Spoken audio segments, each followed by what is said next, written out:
श्रुतिस्मृतिपुराणानाम् आलयं करुणालयं नमामि भगवत्पादं शङ्करं लोकशङ्करं शङ्करं शङ्कराचार्यं केशवं बादरायणं सूत्रभाष्यकृतौ वन्दे भगवन्तौ पुनः पुनः ईश्वरो गुरुरात्मेति मूर्तिभेदविभागिने व्योमवद्व्याप्तदेहाय दक्षिणामूर्तये नमः। गुकारस्त्वन्धकारो वै ऋकारस्त्वनिवर्तकः अन्धकारनिरोधित्वात् गुरुरित्यभिधीयते। सदाशिवसमारम्भां शङ्कराचार्यमध्यमाम् अस्मदाचार्यपर्यन्तां वन्दे गुरुपरम्पराम्। ॐ सहना भवतु सहनौ भुनक्तु सह वीर्यङ्करवावहै तेजस्विनावधीतमस्तु मा विद्विषावहै। ॐ शान्ति शान्ति शान्तिः।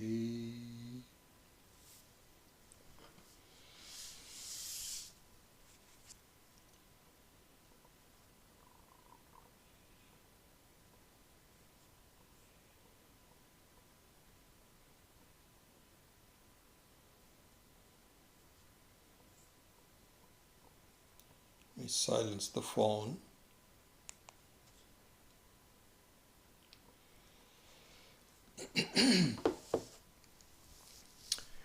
So what we have been discussing in the last few classes, as you know, is the methods of increasing the power to do self-inquiry.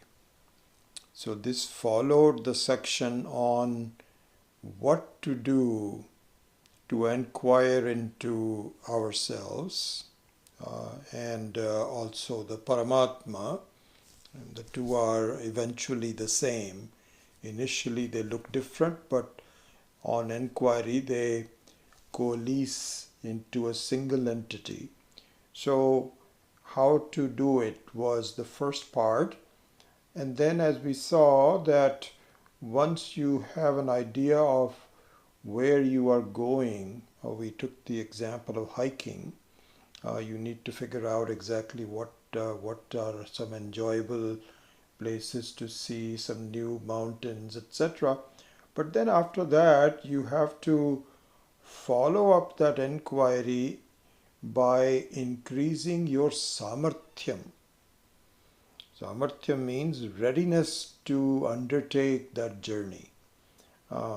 We saw in the case of the hiking that you have to have proper clothing, you have to have the proper shoes, etc. So this is what is called the samarthyam, or the power to conduct the self-inquiry, and this is what we are studying. So here the power has to be done through the mind, not through the body. The body is secondary in the sense that unless you take care of the health of the body, you cannot conduct the inquiry. You first have to attend to it. So that's pretty obvious. If you are ill, if you're suffering from some debility, then making self-inquiry is that much harder. So certainly the health of the body plays an important part, but only a secondary part. The primary part is to improve the setup of your thinking. And so this is what is called sattvika gunaha. So this is where even the food and conduct and so on, so well done in the Bhagavad Gita, towards the latter part of the Bhagavad Gita, on how do we convert that from tamas to rajas to sattva. And so the sattvic thinking is really what we need to work on to improve the samarthya. So it is certainly a mental exercise, not a physical exercise, primarily. So what we will do is to look at two important parts of improving your mind. Two important parts. So one of them we have already started on, and the second one we will study today after the first one is complete. And so we will hopefully complete both aspects of improving our mind. The first one we saw was, how do we gain knowledge? We need to understand that. So we saw the example that we gain the knowledge by first understanding simple sentences. So this is what is called vachyartha. Vachyartha means there is no implication, no nothing. This is a cow. We took that example. This is a cow. There is no implication, no nothing. There is a finger point out to an animal, and words are spoken to give it the name, and that's the end of it. And the child understands this is a cow. And the mother simply has to say that again one more time. So the child has to say cow, cow. So now the established connection is done. The form of the animal and the words to describe it. So this is what is called abhidhana, abhidheya connection. Abhidhana means the words, and abhidheya means what the words convey. It's called abhidheya. So this is the connection. And at first the child doesn't know this connection, but through the teaching of the parents, the child understands this is a cow. So this is the direct meaning.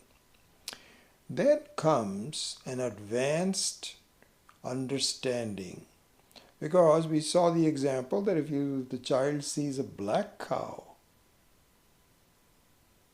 and the mother again says, this is a cow. So you can imagine that the child is going through some confusion in the mind and say, how can there be two objects that are called the same name? I thought that the white one is called cow, and you're now telling me the black one is called cow.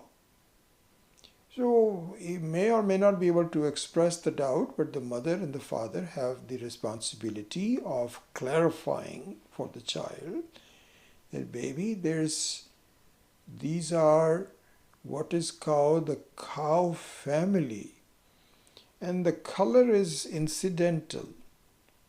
So don't worry about the color per se. In the beginning you have to see what is white, what is black, but once you understand the family, then you have different spotted cows, plain cows, etc. So this is what is called Lakshana Vakya. So this is how knowledge is conveyed. So this is an important part of it. So now we can summarize it, that similarly, so in the case of the cow and the family, even though it's a direct object, but some explanation will clarify it. In the case of the atma, we have a very special situation. What is the special situation? You cannot objectify the atma, because you are the atma. So you cannot say this is the atma. You cannot say this atma is like that atma, because there are not two atmas. There's only one atma in the whole creation, in the whole cosmos. There's only one atma, which is interesting to see. It is important to see that you also say I. Like, supposing there is a knock on the door, and it's your really spouse, let's say. Your spouse is knocking on the door. Sometimes it happens. The garage door is locked or something like this. So the spouse comes in from the front door and she or he rings the doorbell. And you are sitting there and saying, who could that be? Why is anybody coming in through the front door? So you say, who is it? And your spouse will say, I, me and I is the same. I. And you can think about, wait a second. I am I. How can that person say, who? What is your name? At that point, I think your spouse can legitimately get angry and say, what are you talking about? It's me. Open the door. You're making me wait. It's cold outside. So the interesting thing is, he or she is also I. You and I are also I. Everybody's I. There's only one I. What the I is different. But that it is an I is the same. So therefore, that I is not, there is not another I that you can say the family of a black cow and a white cow. There's not a sad consciousness and a happy consciousness. It's not a female consciousness, not a male consciousness. It's not a white or black or brown, not Indian consciousness. There's only consciousness. And the consciousness cannot be seen. It's a funny situation. You're trying to point something and it is there. It is there. It's not as though if we cannot see it, we say, no, that's not there. This is an exception to the rule. I, the atma, is the only thing that cannot be seen, and yet it is there. In fact, it is so much there that there is nothing else there except the I, ultimately. In the beginning, we have some confusion. There are a number of things. There's the tables, chairs, sofa sets, TVs, etc. And then there is I. When this is all done, the understanding is complete. It is only I. I as consciousness. So really speaking, the way it is it's table consciousness, carpet consciousness, TV consciousness, you consciousness, I consciousness. It's only consciousness. Just little forms and names are different, but it's all consciousness. But that comes later. It will come. It will come later. So you cannot show it by saying black this or white this or anything like this. You cannot show it. So Vachyartha does not work. So the only thing that you can work, the only thing that works is Lakshartha. Fortunately, the Lakshartha is a possibility in life. So the Lakshartha, which means that a indicated meaning, just like we saw that the child has to be told, baby, all these are nothing but cows. Don't you see? You don't have to go through the specific shape of each cow and say, this is a different cow, this is a different cow. Yes, they are different cows, but they are all cows. I don't know at what time the baby will understand it, but it will understand it. But it has to grow first. So similarly here also, as we have already seen in the study of the Kena Upanishad, Pratibodha viditam matam amritatvam hi vindate, that there is only one I which is there because you see other things. This thought, once it becomes clear in my mind, the job of Vedanta is done. that all the plurality that I see is because I am there.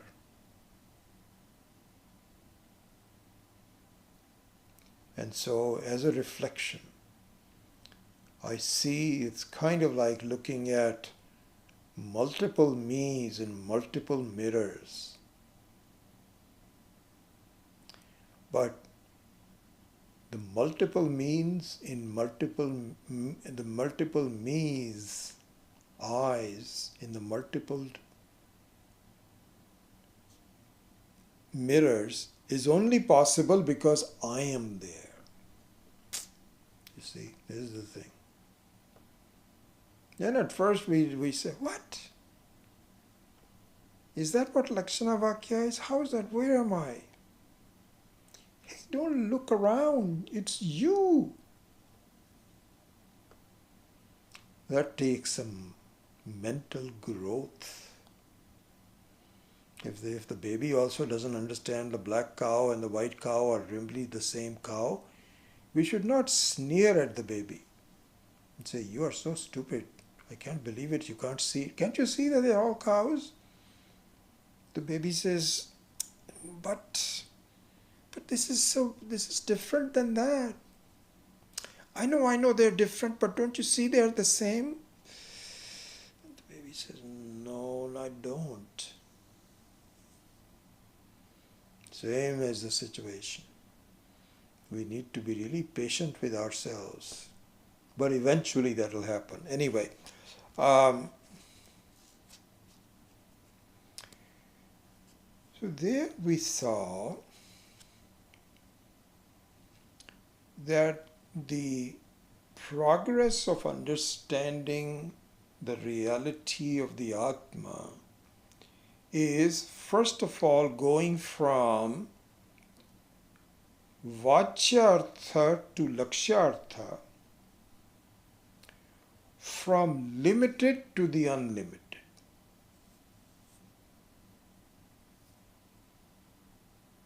First we need to understand the limited, and from there we need to understand the unlimited.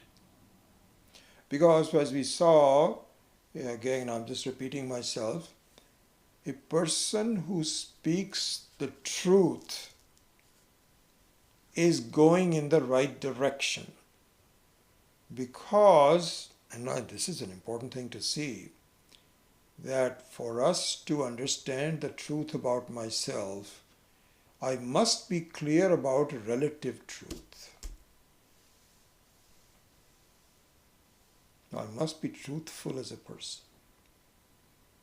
For us to see the transparency of myself, I must be transparent as a relative person.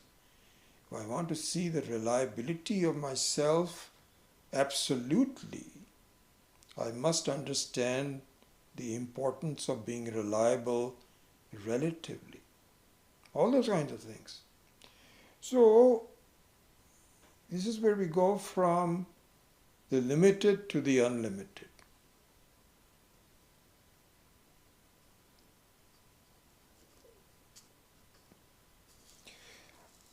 So this is number one. The second one is, the method is repetition of the truth.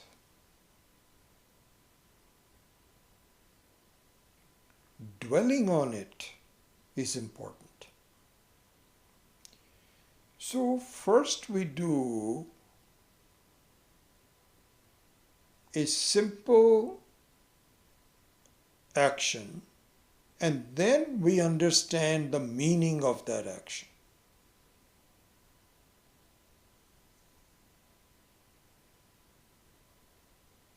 Okay? And how we do the meaning of the action,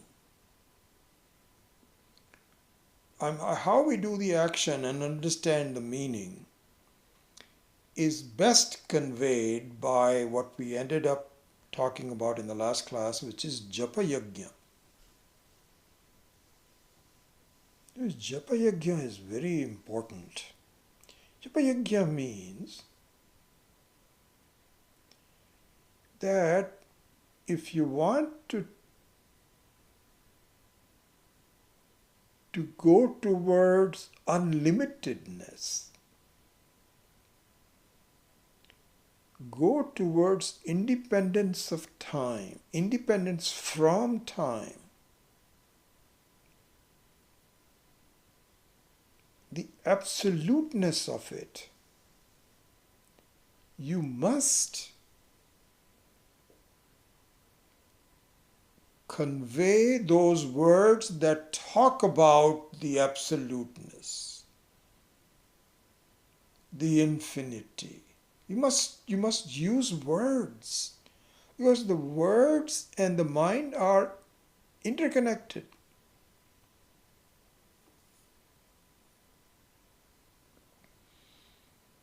That's something I think Paramarthananda said. That what you think is what you do. What you do becomes your personality. And what you do gives rise to the samskaras that determine what you think. It's all one ball of wax. So it is important for us to first go from limitedness to unlimitedness and just repeating it. It doesn't really mean that you understand unlimitedness right away. So the unlimitedness is one of the gunas of Ishvara. So do a japa of Ishvara's names is a good step.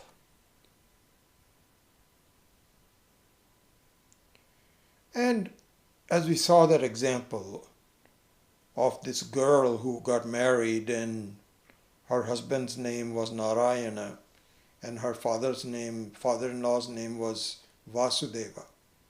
And she would not repeat those names without understanding the meaning. So the next step is that after you repeat the meanings, repeat the words, you have to understand the meanings. And in doing so, it is important that we rely on something that has purity and sattva guna. So this is what I wanted to convey. I told you that I would give you this small story that is conveyed by one of the episodes in the Shastras that Swami Maheshanji was talking about. So it appears that, the Devatas and the Rakshasas, the Asuras, they were always fighting with each other. They were always trying to get better of each other. And so the story goes that in one time,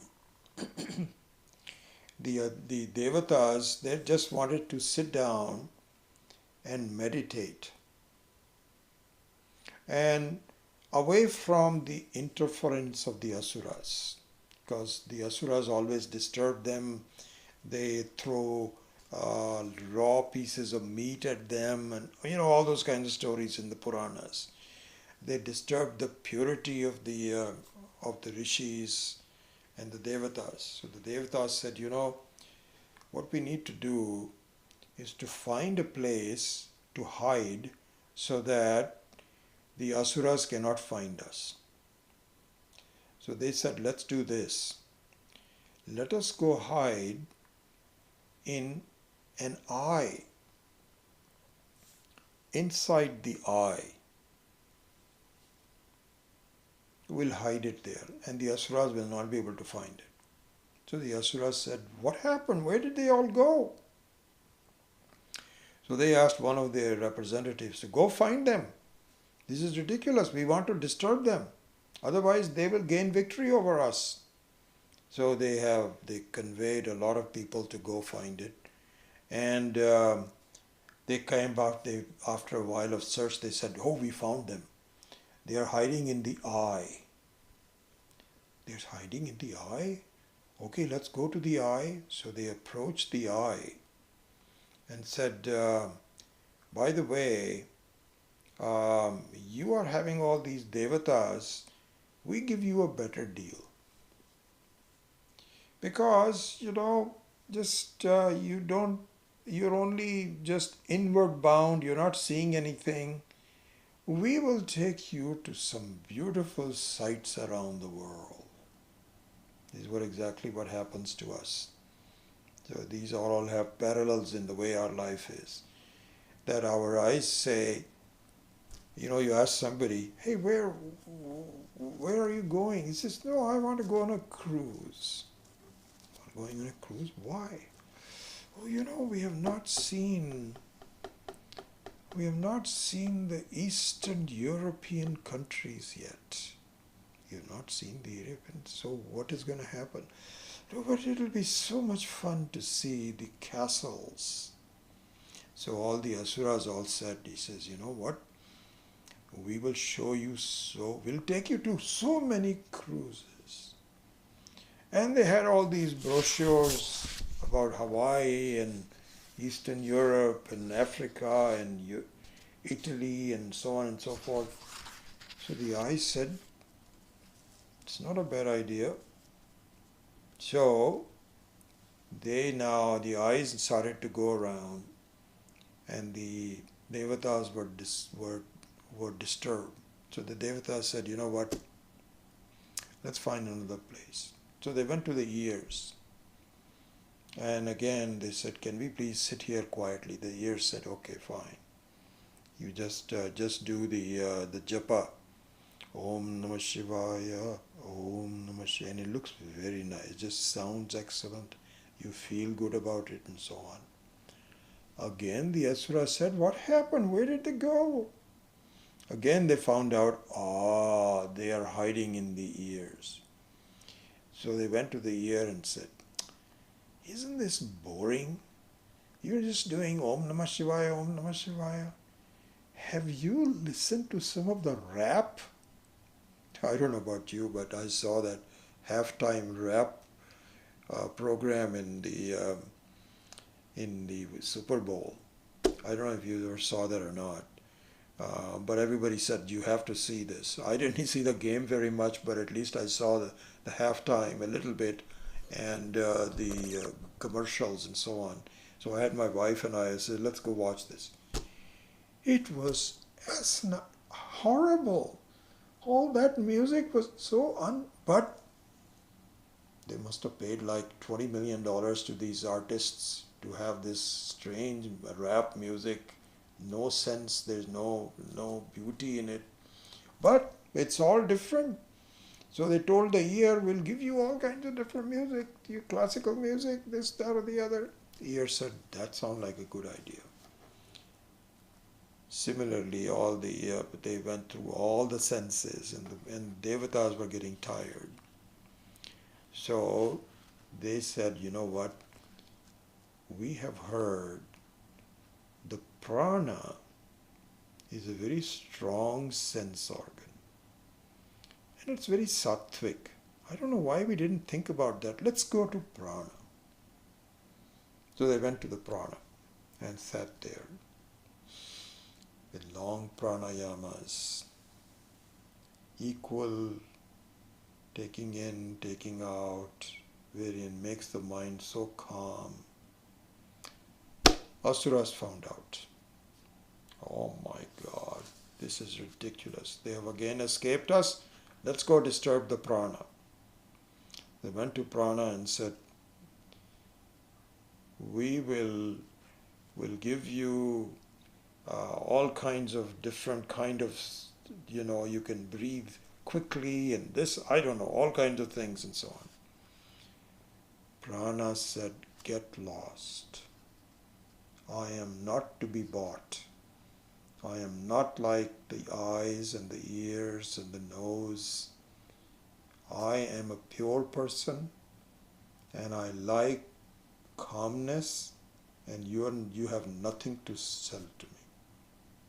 So they tried a few times, but they said, this is what Swami Maheshananji says, that if you have a mountain, and then you have some lumps of of earth that jumps against the mountain, it finally scatters and goes away. Nothing is left, the mountain is still there. So the prana was like a steady, sattvic person that rejected the asuras. So from here what is said is, this is something what we have to see, that if you have to do japa, so Ramana Maharshi also had said that. He says, I think there was in one of the books that I had studied early on, about 30, 40 years ago, that oral japa is okay, but quiet japa along with your breathing is the best. So the japa yajna should be done. This is why pranayama is so important, because it makes your entire system quiet, healthy, and peaceful. And so if you want to do japa yajna means taking the name of the Lord. Om Namo Narayanaya.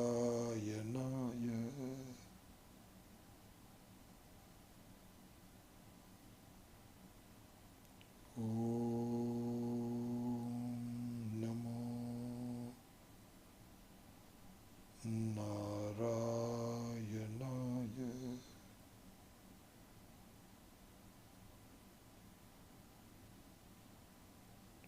Like that. Just take up a verse, the name of Ishvara. Whatever you are used to doing. And just repeat it quietly, with sitting near a quiet prana. This will be best for you. Hare Ram, Hare Ram, Ram Ram, Hare Hare. Whatever, doesn't matter. So the japa yajna is really. And another important thing that is talked about japa yajna. So, if you want to do a physical yajna, like a homa, you go to the temple or you do your own homa at home or something like this, then there are vidhis involved. Vidhi means do's and don'ts. Like, for instance, a prayer and a japa and a yajna on the fire has to be done after you've taken a morning bath and you've purified yourself. Only then you can do that. And you have to do it in a very clean place. So like that, there are vidhis involved in doing yajnas.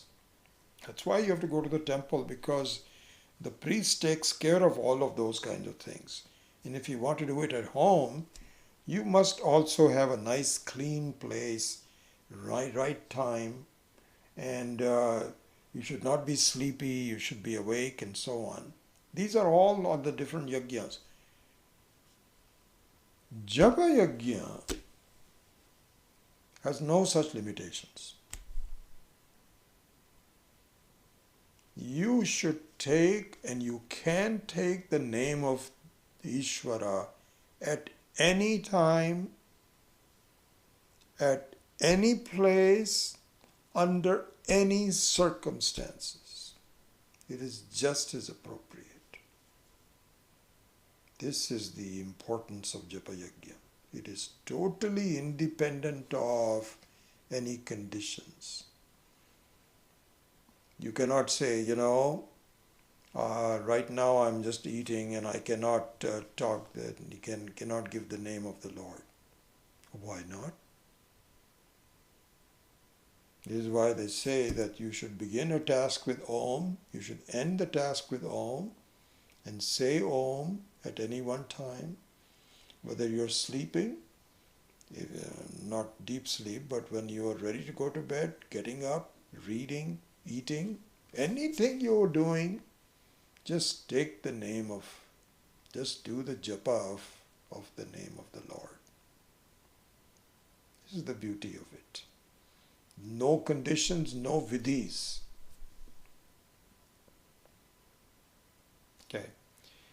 So therefore now in summary we say, in gaining the samarthyam of the understanding of Ishvara, I first become eligible by being truthful in my life, transparent in my life, reliable in my life. So this is the relative truth and the relative reliability, etc.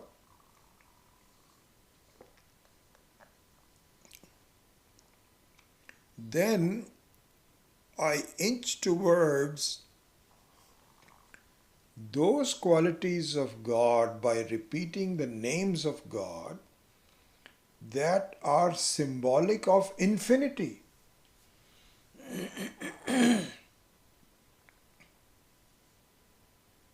Because when we are turning towards the world, we are using words of limitations all the time. So when you say, I like this,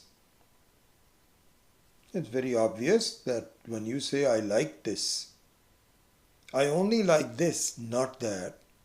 And I only like this for a short time because my tastes also keep. So, entire set of transactions with the world is limited. But the entire set of transactions with the unlimited is to be practiced, and practiced by the names first. So you first do the names. Om Namah Shivaya, Om Namah Shivaya. May I bow to the one who is Shiva, which is independent of time, who is a blessing, who is the very Swarupa of purity. And then I also infuse meaning in them. So you see the three-step process.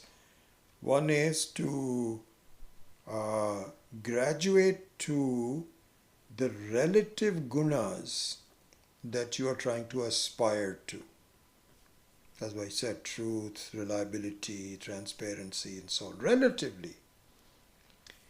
Then you aspire to the absolute gunas by simply repeating at first and then understanding the meaning of them as you do repetition. And then your mind will have the right samskaras, those right thoughts will come. If you want to be infinity, then you must aspire for infinity. Not going to happen automatically. It's not happening now. You are infinite already. It's not as though you're going to become infinite. But you just are ignoring it, is what the topic is. Okay. All right. Now let's go to the second one. I remember I told you that there are two main things. One is this continuation of the last class. Now let us turn the page to the second one. And this is the power of doing prayers, puja. In a way, the japa yajna is also a prayer, but this has more to do with the dhvani, the sound of the words, and therefore the meaning.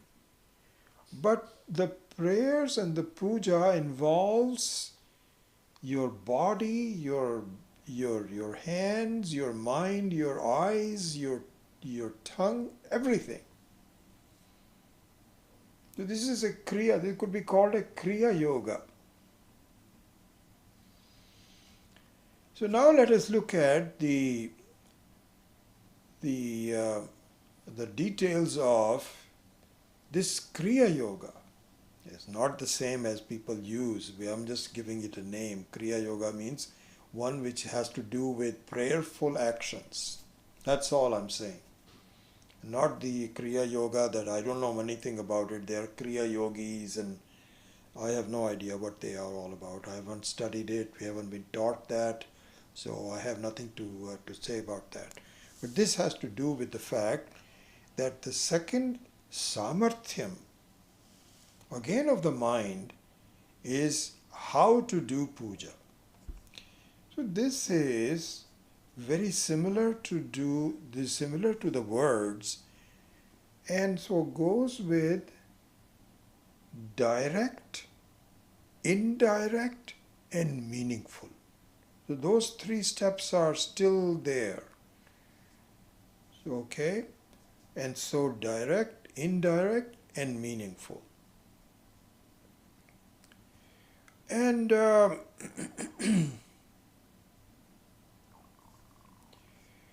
so see this now. Puja, a prayerful action, cannot be done directly to Parameshwara, to Ishvara, because you don't see Parameshwara. You don't see that. So, therefore, even in the puja, we have to use Lakshana Vritti, not Vachya Vritti. This is a very important thing to grasp. So much so that this is fundamental to not only the Vedic spirituality, but the Hindu religious practices. The two are connected.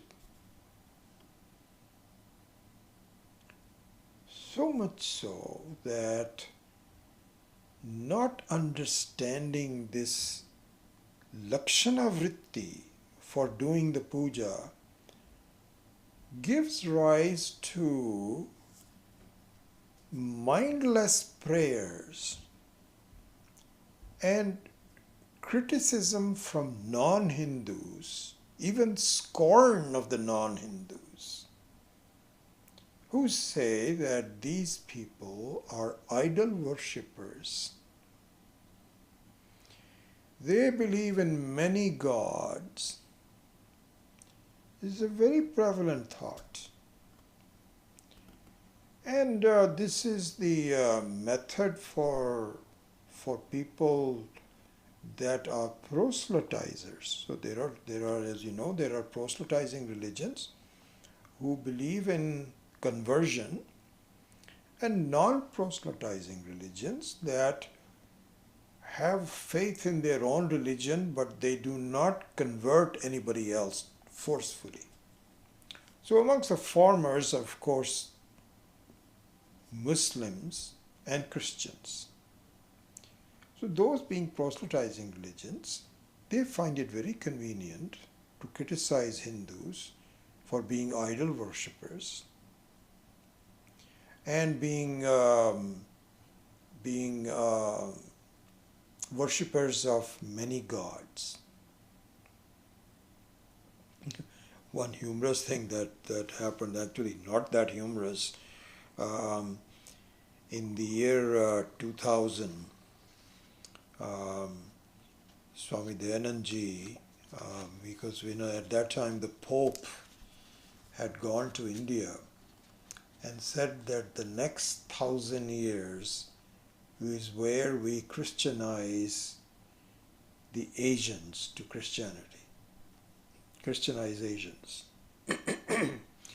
And so they went to all these countries. They wanted to go to China, and the Chinese people are very firm and clever about it. They said, you can't even enter China. You are not going to Christianize China. Indians are mellow people. They say, yes, please come along. We do namaskar to you. Wonderful. You are a good person. So he came in and put the flag of Christianity and said, I'm going to Christianize India, more or less. So Swami Dayanand Ji actually went on this campaign of conversion is violence. And he wrote a book about it. He used to talk a lot about it at that time. I remember this so well. And he toured the country and said, we have to really stop this nonsense. And one of the examples I remember so well, which is what this is all about, he said that you will typically see a Christian priest visit a village. People are not very educated in the village and so on. They are just pious people, whatever you believe in. So this Christian person who was trying to convert everybody would say, okay, your idol is Ganesha, and he would have a metal Ganesha. He'd have two things. Our idol is a cross, and he would have a wooden cross. So he would have a pan of water, and he would put both of them in. And the Ganesha would sink, and the cross would float. And so he would tell the villagers, you see, this is a much better religious symbol, and this is what you should really be doing. And it says that it has an effect on people. Anyway, I'm just talking about that. So the Christians also believe that the Hindus are idol worshippers. They don't know what they're doing. Not only that, and the Muslims, of course, they, as you know, this is the history does it, that in the last several hundred years, they must have desecrated and eliminated thousands of temples, not hundreds, thousands. Amazing. And so this is the proselytizing religions. But then you also have the non-proselytizing religions. After the two of the main ones are the Jewish people and the Buddhists. So they have a lot of faith in their own religious practices, but they don't try to proselytize. They don't try to convert. So, one time Swami Dayanand Ji met one of the Jewish heads of Israel. I forget his title or something. He was kind of like the main guy, like the Pope. And they met sometime. And Swamiji said that I could tell that this person had a disparaging attitude towards, they were not converting Hindus to Judaism, but they had a disparaging attitude towards it. So Swamiji said, I just wonder why that is the case. So he started a talk and a dialogue. And the result of this talk and dialogue was very successful. This Jewish leader at the end said, I did not understand. We misunderstood what you're talking about. This is really what we're doing here. I had no idea. And in fact, I will go back And I will try to correct this in terms of our attitude towards the Hindu thought. And he did to a certain extent. Swamiji also went there. Swami Paramatmananda from Rajkot was invited. He also went to Israel. This is too much though. There's few people doing a few things. It's not going to really make a difference. So I'm sure they still have some kind of an idea about that. Anyway, so going back to this is what I'm saying is that this is a very important part. So the truth of the matter is that the Hindu mythology and religious practices understand that you cannot suddenly go to the formless. You go through these steps. Relative, direct, indirect, and the meaning.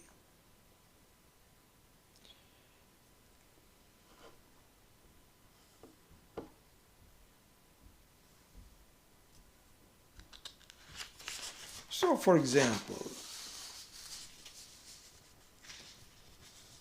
when we go to a temple and we bow to a vigraha, a murti, we don't call it an idol.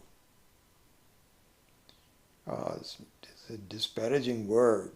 So just say a formful murti of a devata. We need to understand what that murti represents. If we don't know that,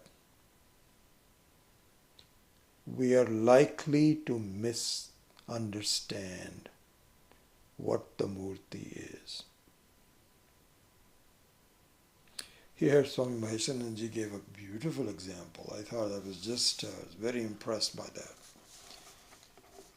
He says that Mahatma Gandhi, of course, is long gone. I am very lucky to have seen him when I not see him in person, but his pictures when he was still alive. And I remember the time when he was assassinated. I was down with chicken pox, and my father and mother, they were stricken so badly by it, they actually traveled to New Delhi for his funeral and left me together with my some people and my grandfather or something. This was 1948, I still remember. So anyway, I was lucky that I was there when Gandhiji was alive, but he's been long gone now. And so really now what you see is his murtis at various places. And one of his murtis is where he is carrying a danda, a stick, and he is walking.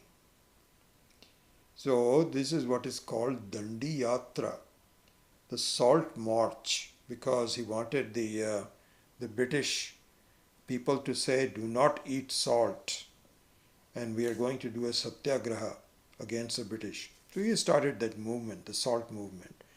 And so he would travel from village to village, and the way he would be dressed is, he had a minimum dhoti, covering his middle private parts and so on, exposing the legs and even the knees and half of his shoulder and so on. Very minimal number of clothes.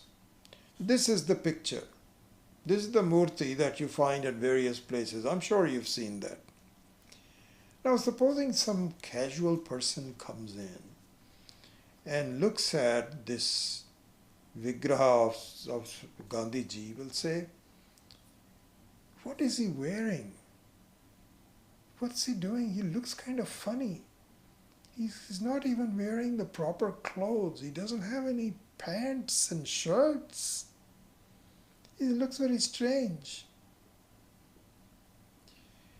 Swami Maheshananji says, that is a non-understanding of what the Vigraha stands for.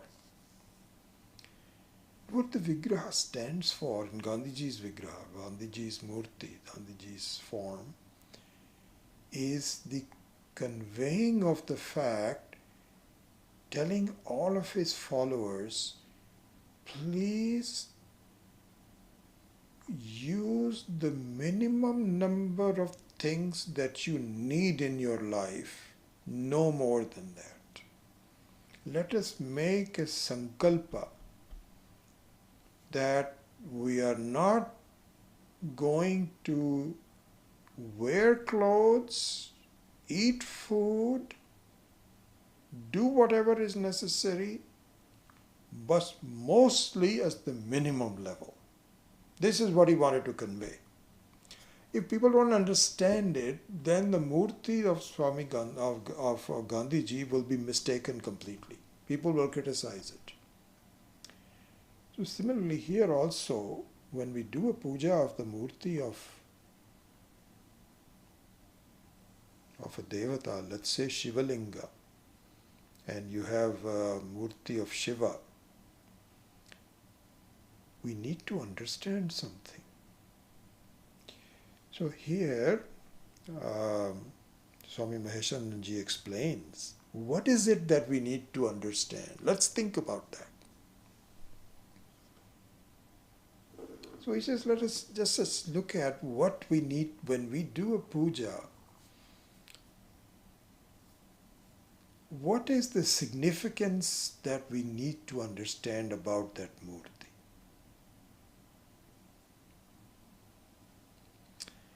The significance is twofold. Stemming from the fact that I need to understand there is Shiva, or you can call it Brahman, Paramatma, Parameshwara,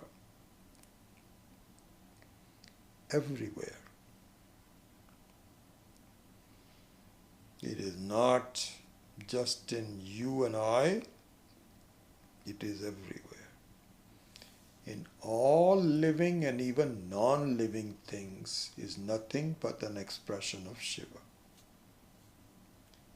This being the case, question is, what does it really mean?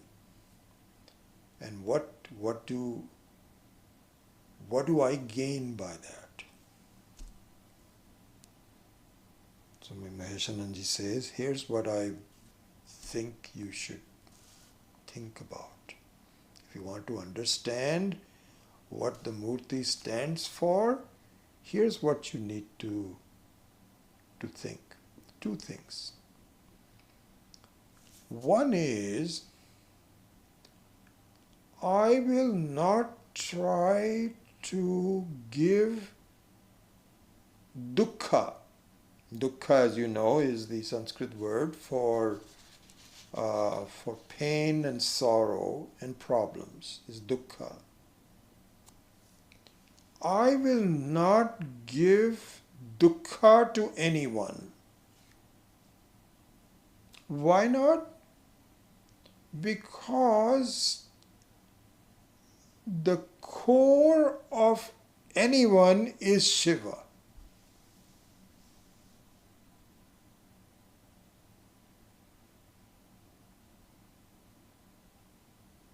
And I cannot give dukkha to Shiva, Paramatma, Parameshwara.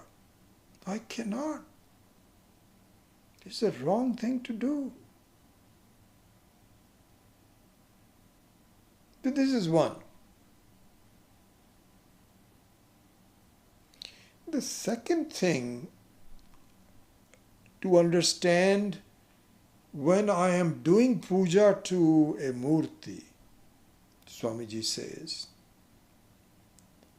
I will not allow anyone else to give me the dukkha.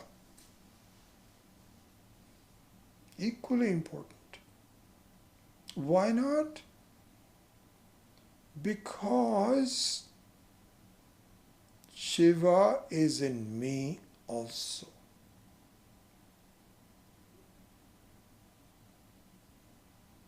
This is a very beautiful thing, really. Very important, not beautiful, it's profound. I will not give dukkha, I will not strive to. It's not going to happen overnight.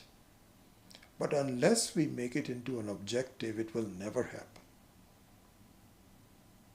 I will try to not give dukkha to anyone. And I should catch myself giving dukkha to someone. And in the beginning, I may not be able to stop it. But if I'm sensitive to it, then sooner or later I become sensitive to the fact that I am giving dukkha to others by either deed or by thought, or most prevalently by words.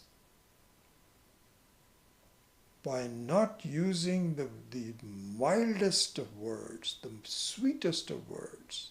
Anytime I'm being critical of anyone, impatient with anyone, I'm giving dukkha. Easy to find. You can just observe it. And then the other part of it is that I will not allow anyone else to hurt me. I won't hurt anybody, and I don't want anybody else to hurt me. This has enormous implications. Not have anybody else to hurt me. In this book, Jnana Ankusham, that I think I referred to, and I think one of these days we might study it. It's a beautiful book. Jnana Ankusham. Just to give you a very brief introduction to this word, this text called Jnana Ankusham. So what happens is, I think I'll have enough time to just go over this, and then I think that will be it. So what happens is that if you look at an elephant, many times a human being is compared to an elephant. So even in the Purana, Swami Tattva Ji had taken some classes on Gajananan, how the elephant faced, not the elephant itself, but the elephant itself, how he got into a problem where he was pulled together by a crocodile. If you remember those, he was strolling there with his family. So the elephant is compared to a human being in the following way. He's got a big ego. Well, he's a big animal, and he thinks, everybody else is much smaller, they shouldn't be able to bother me, and so on. But they can bother him, and this is what happens when he was taking a bath in a pond, and there were crocodiles in the pond, and the crocodile got hold of his foot and would not let go. And for a while he said, I can shake him off, but he couldn't shake him off. And he was being pulled down, and he was going to drown. And then he started praying to Vishnu that please save me. So this is very much alive, the human being, that we are going around in our life and we are just saying, I'm doing okay, everything is going well with me, and so on and so forth. And we have a certain ego about us. I've accomplished a lot. I think I've done quite a bit. I have some few problems, but I'm doing very well. And then something happens, and my confidence breaks down, and I become more like a beggar, asking for small things here and there. Anyway, so that's the simile, that's the analogy of an elephant and so on. So in the case of the elephant, what happens is there is something in his head which there's some kind of a substance. When that substance acts up in his head, he becomes mad. I mean, I don't know too much about it. It's just what I have read a little bit about it. I'm just giving you the gist of it. And an angry elephant is a dangerous animal. And it is very well known how they can just rampage their way through and really create a lot of chaos. It's not easy to tame an angry elephant down, but it is possible.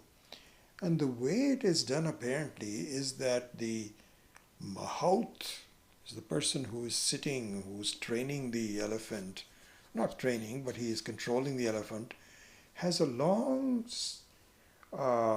metallic object with some sharp edges, and he actually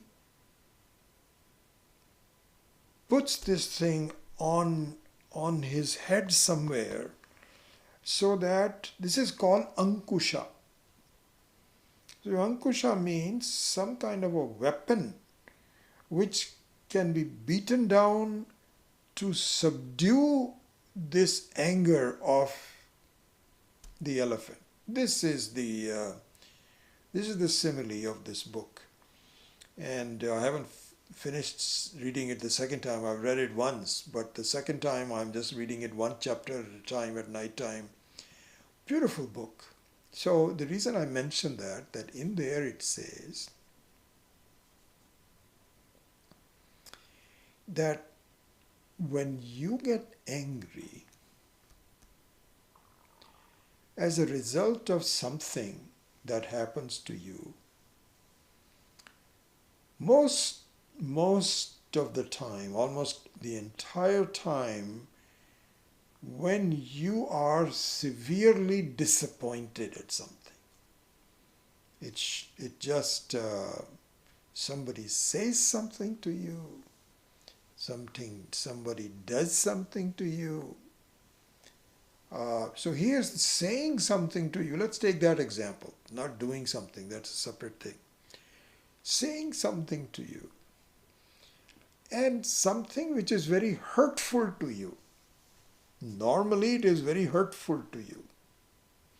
And it hurts you to a point where you become angry. And it gives you dukkha. So therefore this particular section in Jnana Ankusham says, if you really now analyze it, so the whole question is, how do we deal with this situation? Because in our life we find there are things that upset me all the time. And they sometimes less, sometimes more, but they have the ability to give me dukkha. How do we deal with it? What is the ankusha for that? The ankusha for that is the fact to remember that Paramatma is sitting inside of you. And if you allow yourself to become a dukkhi, you are hurting the Paramatma. Why do you want to do that? So this is the meaning, and I'll spend a couple more minutes on describing some situations. But to summarize, when you go to a murti and you do puja,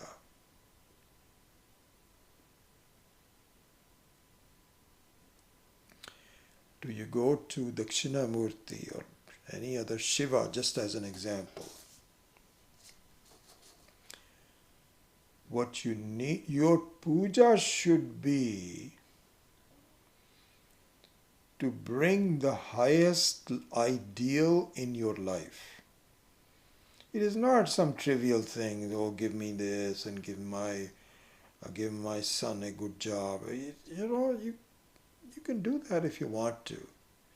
But if you want to really make the most progress in your life, go for the highest. And the highest is, Shiva, can you help me? Make sure I don't hurt you either by saying something to you. To you means that to anyone. Or let somebody hurt me by words or deeds or anything. This is the ultimate prayer. And so, if that is done, then you understand what the Murti represents. That's the point. So going back to this Ankusham. So it's very interesting if you look at, hopefully we'll study this book, but if you look at the situation created as an example, how do you deal with it? So to deal with this just means you resolve not to hurt the presence of Ishvara in yourself. You resolve, first of all. Resolution is important. Then you have to go through that.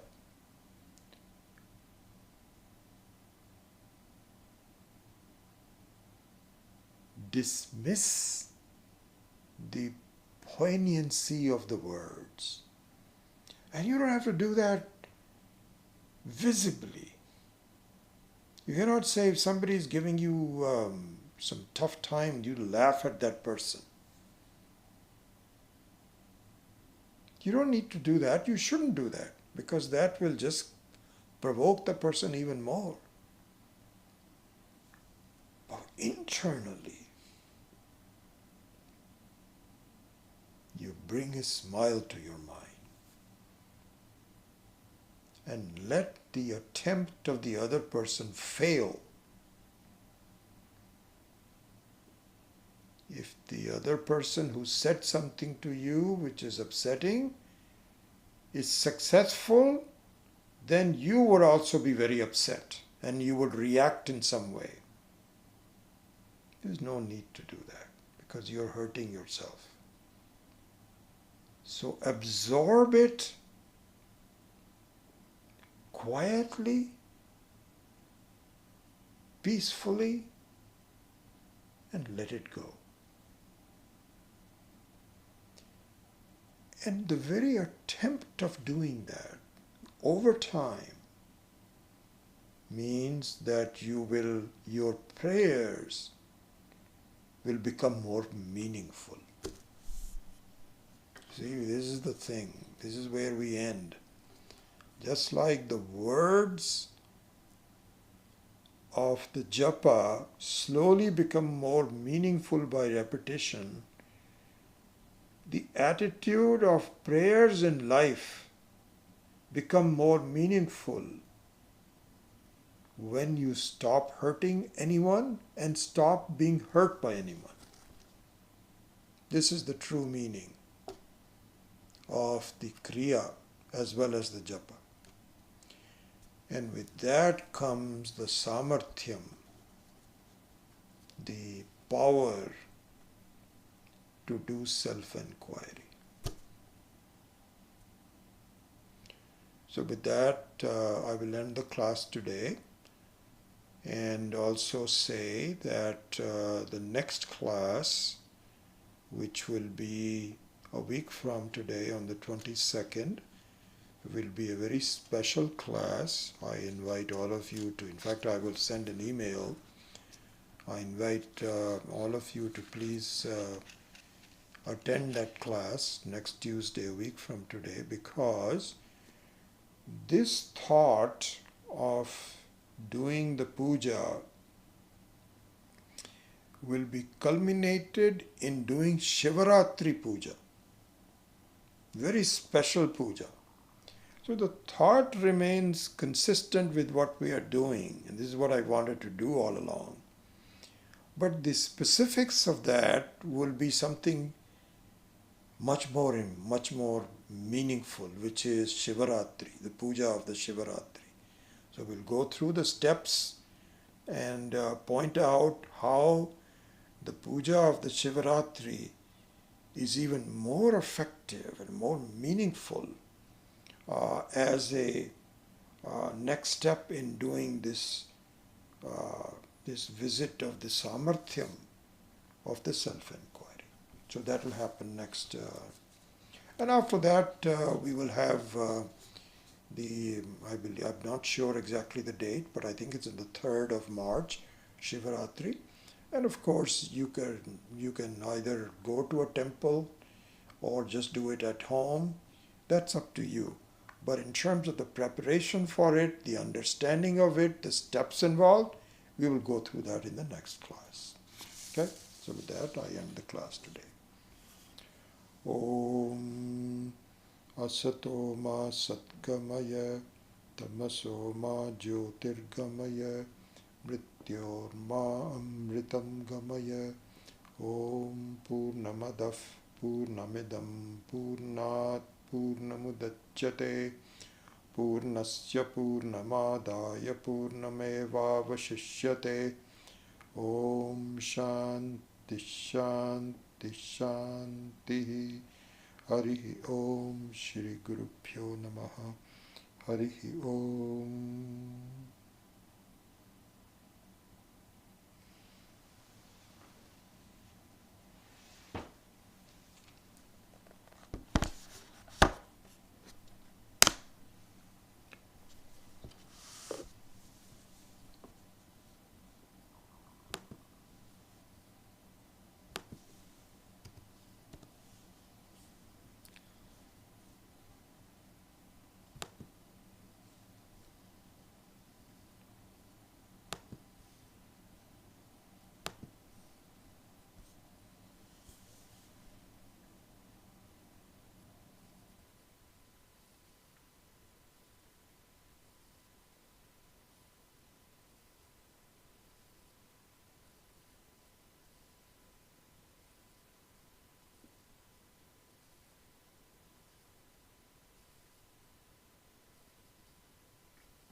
Yes, Gajendra Moksha. That's exactly right. The Swami Tattvavidananda had given us a introduction to that in one of his visits several years back, must be 7, 8 years back. He took Gajendra Moksha. Very beautiful enunciation of that. So yeah, that was the name. Good, Lichi. I'm happy that you saw that point about not reacting to dukkha from others. That's so nice.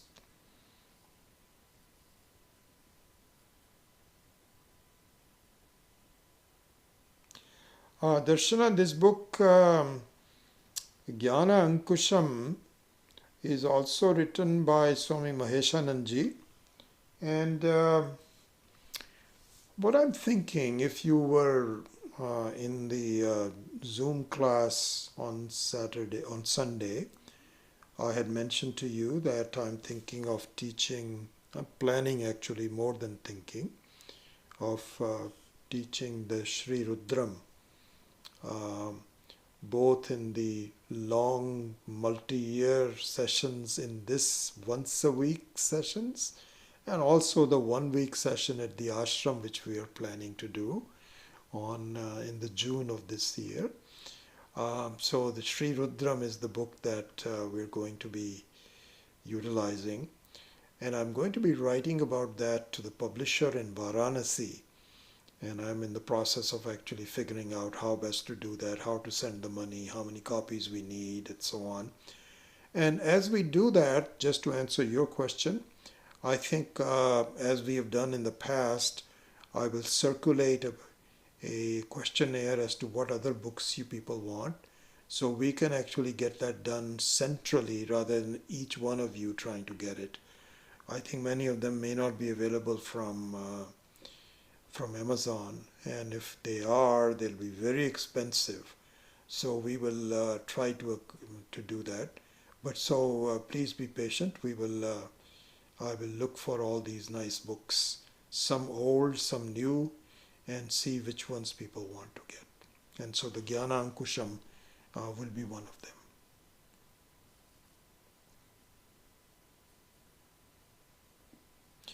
I believe one of the students, I forget who it was, actually wrote to me that there is a PDF available of Jnana Ankusham. Yeah, I just remembered that.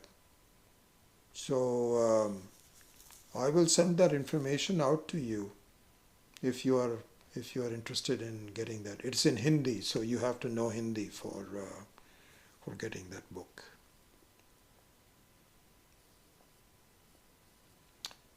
All right. Any other observations or questions?